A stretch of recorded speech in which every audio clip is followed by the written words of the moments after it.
So earlier you would have heard us speak to Rod Crawford from ARM Inc. He was telling us about their work that they do as far as designing low-cost, low-power computer processors. Now, we were touching about the African continent and the spread of their work, and one of the things he mentioned, in fact, was that they've got ambassadors in various African countries, and they also do the same here in South Africa. We're lucky enough to speak to one of their ambassadors here in the country, and that's Peter Ing, Distinguished ARM Ambassador is what they call you, Peter. Welcome to AITV. Talk to me about what your role entails. Okay, so my role is being on the ground, working with developers and developer communities. It's kind of like what they call developer relations. I don't know if you're familiar with that role. No. So a lot of tech companies have developer relations engagements where it's basically going out, rallying up the ecosystem, promoting the product brand, promoting the tooling, the resources available, and just getting people excited building with the technology stack. So that's what we do for ARM. So we engage with communities from tertiary, educational, high school, makers, business, even people in the arts that are interested. Anyone who's got interested in technology and learning to build on ARM. And a lot of people are not aware of ARM's presence because ARM has been a brand that's more well known to people that are engineers in the tech space. ARM architecture has been around for decades. It's evolved and it's found almost every place you go into, there's a chip somewhere. I think there's over 230 billion chips in the world produced based on ARM architecture. Wow. Really, so it's a lot.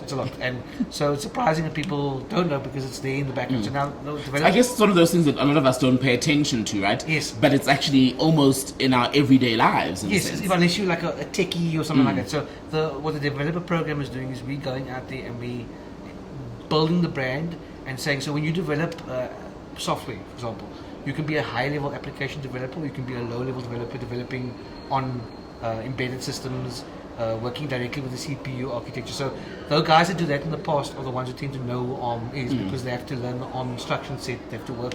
You've heard probably the term machine code, ones and zeros and stuff. Now, your application developers working higher up the application abstraction stack layers, at a higher level of abstraction. For example, your application developers developing on an OS like Linux or Windows, your application developers developing in the cloud, enterprise developers, developers who are building on Python, Java, C#. A lot of the times those developers don't actually take note of the underlying silicon that they're building on, they just take it for granted. So what we do is we don't just target, a lot of people think we're talking to just embedded developers and guys working with all boards. We're actually talking also to the guys that are building higher up on guys building full stack web apps. And why? Well, the question asked is why would you want to build on ARM? Well, ARM is energy efficient and you get better compute performance. So, example, if you're building in the cloud and you're building a full stack web application, you're building the back end, it's actually cheaper to use an ARM based instance than another instance because of the architecture runs at a lower power, uses less power, so it generates less heat. So therefore you don't need as much cooling. So therefore your data center hosting costs, your infrastructure costs are cheaper. So you pay, we had a guy tell us now he pays 30% of using ARM based instances in the cloud as opposed to any other kind of instance. So these are really money savings. This is a man who knows how to put forward a sales pitch, right? Yes. So you see, ARM is for not just for guys building, but our focus here today is AI. And I want to talk about your focus today in a moment, but where I want to go is, because you mentioned earlier that not a lot of people are aware of what ARM does. Yes. So let's say when you go into a university, which is one of the spaces where you work, how do you even begin to introduce them to who and what ARM is, and the work that you can do to make their lives easier? Good question. So what we do is we first look at, it depends on some universities you'll go into, the guys will already know because again they're working at a lower level. In many cases the guys are not aware. So then pretty much what I'm telling you, what Rod has told you, that's the kind of conversation. We start a dialogue before we get technical and we unpack the laptop and the kits and the boards and the toys. We first have more of a contextual situation, an introduction to ARM. To ARM, yes. Who ARM is, where they come from, the fact that you don't realize you might be using, there might be most likely an ARM chip sitting in that camera over there, most very likely. And so we start like that. Then we see what the developers preferred stack is, or like where they sit. So in every room of developers nowadays, there's a diverse pool. Right. Some will be full stack developers.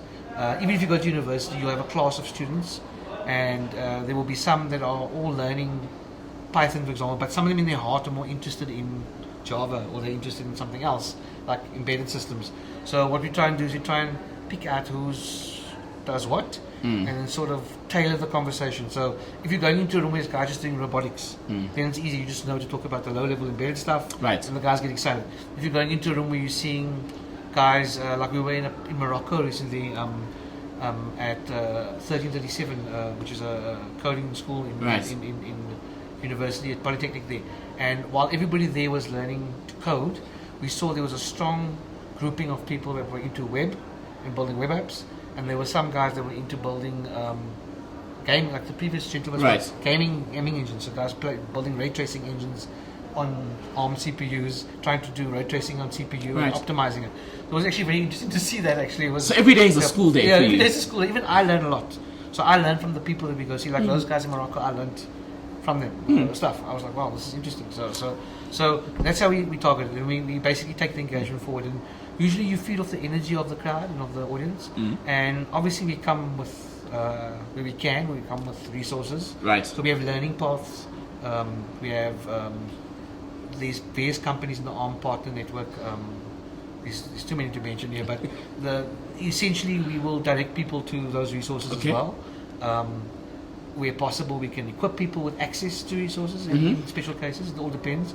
But yeah, we generally work with a partner. So ARM is a company, like Rod mentioned, doesn't actually produce chip. They partner with other companies Yes. to produce the chips and the hardware and the software. So we leverage the partner network as well. I want to talk to you then, Peter, about something that you wanted to touch on earlier. Your presence in the context of AI Expo Yeah, Africa. AI is- What are you then doing here this Yes. week? So, we are here to focus on how AI can run on a CPU, on an ARM-based CPU, and to educate people that you can actually use a CPU as a target for running a model. Inference, which is running your model, not training your model. Training your model is when you build your model. Right. Everybody focuses on training. People forget this actually when the model's trained. What do you do with it? You've got to deploy it. If you want to use it, Make it work. You've got to make it. For example, if you want to put a model, an audio detection model in this microphone, to wake up the microphone electronics when you talk, that's a deployment exercise that's building something. Oh, okay. That's something you can actually do. So you guys are basically in everything. Yes. So yes, we can show you how to build a model to turn your camera on if the camera's got an input, or we can hijack a button somewhere and solder in a wire, and we can build something to tell your camera turn on, record with a voice activated thing. In fact, that is how AI on CPU pretty much got started. Way back. I'll say way back in the previous decade, in the last 10 years, there was, when you say, okay, Google on your phone, there were a team at Google that developed something called TensorFlow Lite and TensorFlow Lite Micro, which is basically a version of TensorFlow that runs on a smaller chip. So I'm getting technical now, but essentially that was to create a separate little chip away from the main ARM CPU running on the phone, so that the main CPU can go to sleep and save battery. And then when you say, okay, Google, the separate chip actually processes those words and turns on the rest of the electronics. And that's one of the early. Well, those are several of the things that happened back in the day. But that's come a long way forward now to where we are now, where we have things like LLMs, and now we're going to show you how to run an LLM, not a small little model, like on an ARM CPU. And ARM has launched a new set of libraries called Cloudy, which is basically makes use of your ARM CPU, utilize your ARM CPU more efficiently to run the model on the CPU. So you don't need an expensive, high power device that uses a lot of electricity. And remember, we're in the age of sustainability now. Big conversation in South Africa, right? So globally as well. Yes. So if you can run your models on an edge device, for example, one of the demos that we have is we show like this is a phone, a smartphone, how to run Llama 3.2 on this phone. So instead of running it in the cloud, you're running it locally. And what would that do? So that means if you have an app, for example, ChatGPT, right? Yes. Now ChatGPT is a general model. It's trained on a lot of things. The Llama has these smaller models, 1 billion parameters, 3 billion parameters, which you can use. You can train them on smaller data sets. So you could summarize your company's information, for example, and you could, like, let's say you took all the bios of all the people that you were going to interview, and you could have a quick little chatbot running on your phone that you could build locally, and instead of doing it as a customization in the cloud to an existing cloud model, it all runs locally. Sounds like the perfect cheat code, basically. Yeah, exactly. And so those are the kind of applications you unlock. But this brings in a conversation of low power at the edge. Instead of you consuming watts and kilowatts of power every time you type a message, and you're consuming a few watts on your edge device. So we're focusing on edge AI, and we've partnered with PyTorch, which is a machine learning framework, part of Meta, spinning out of Meta's research, and what they use internally. And what we're doing is we showcasing using something called ExecuTorch, which is the edge-based runtime for PyTorch, the new one, and it's optimized, and we can then show these things on. So, yeah, that's basically what we're here for today. Peter Ing, good to speak to you. Thank you. I hope we'll see you again over the course of the next 2 days here at AI Expo Africa. Thank you very much. Thank you.